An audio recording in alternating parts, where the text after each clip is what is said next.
जय भोलेनाथ की 20वां अध्याय। शिव की क्रोधाग्नि का बाढ़वा रूप धारण कर और ब्रह्मा द्वारा उससे समुद्र को समर्पित करना। जय भोलेनाथ की। आप लोग का अहोभाग्य है कि शिव महापुराण के कथा सुन रहे हैं। कथा सुनने मात्र से पापों का क्षय होता है, दुख क्लेश सब दुख दूर होता है, हर सुख प्राप्ति होती है, भक्ति कामना पूर्ण होती है।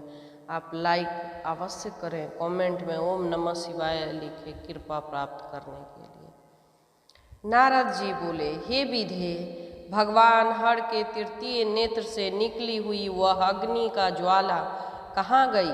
आप चंद्रशेखर के उस चरित्र को कहिए।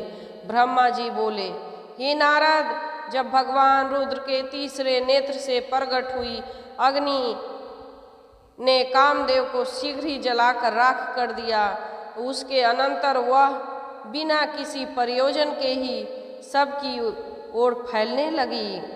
चराचर प्राणियों के सहित तीनों लोकों में महान हाहाकार मच गया। हे तात, तब संपूर्ण देवता और ऋषि शीघ्र ही मेरी शरण में आए।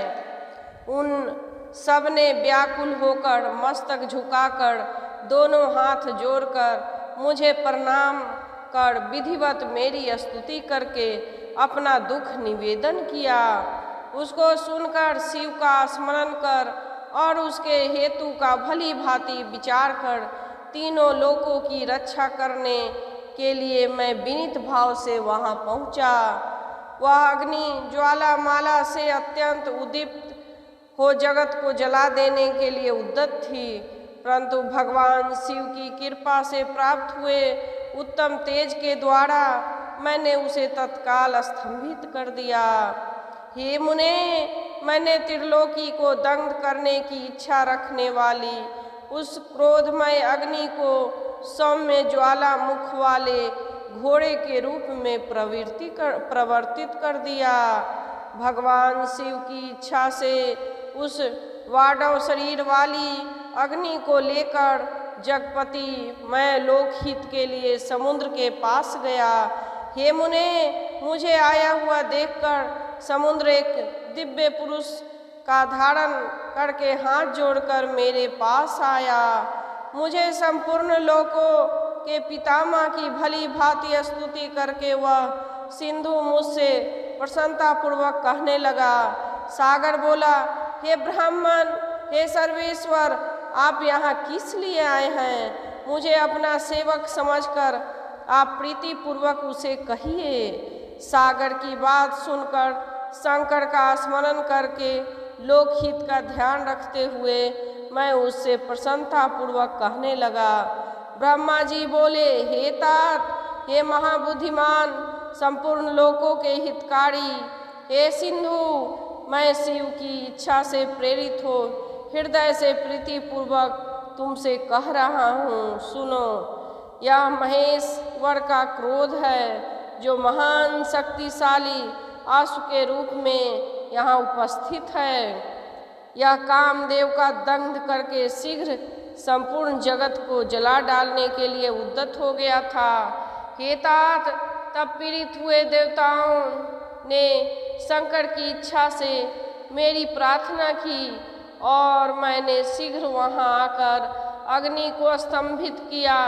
फिर इसने घोड़े का रूप धारण किया और इसे लेकर मैं यहाँ आया। हे जलाधर, हे जगत पर दया करने वाले, मैं तुमसे यह आदेश दे रहा हूँ। मैं तुम्हें यह आदेश दे रहा हूँ, महेश्वर के इस क्रोध को जो घोड़े का रूप धारण करके मुख से ज्वाला प्रकट करता हुआ खड़ा है, तुम प्रलय काल पर्यंत धारण किए रहो। हे सरीपत्ते, जब मैं यहाँ आकर निवास करूँगा तब तुम शंकर के अद्वित क्रोध को छोड़ देना। तुम्हारा जल ही इसका प्रतिदिन का भोजन होगा। तुम यत्न पूर्वक इसे धारण किए रहना, जिससे यह अन्यत्र न जा सके। ब्रह्मा जी बोले, हे नारद, इस प्रकार मेरे कहने पर समुद्र ने रुद्र के क्रोध अग्नि रूप नल को धारण करना स्वीकार किया, जो दूसरे के लिए असंभव था। उसके अनंतर बारह शरीर वाली वह अग्नि समुद्र में प्रविष्ट हुई और ज्वालामालाओं से प्रदीप्त हो उस सागर की जल राशि का दहन करने लगी। हे मुने, तदंतर संतुष्ट चित होकर मैं अपने धाम को चला आया और दिव्य रूपधारी वह समुद्र मुझे प्रणाम करके अंतर ध्यान हो गया। हे महामुने, रुद्र की उस क्रोध अग्नि के भय से छूटकर संपूर्ण जगत स्वस्थता का अनुभव करने लगा और देवता मुनिगण सुखी हो गए। देखते हैं ना समुद्र में किस तरह की बहुत बड़ा प्रलय जैसा उठते रहता है, वो यही है, अग्नि की तरह छलकते रहते हैं। जय भोलेनाथ की, जय भोलेनाथ की। 20वां अध्याय समाप्त।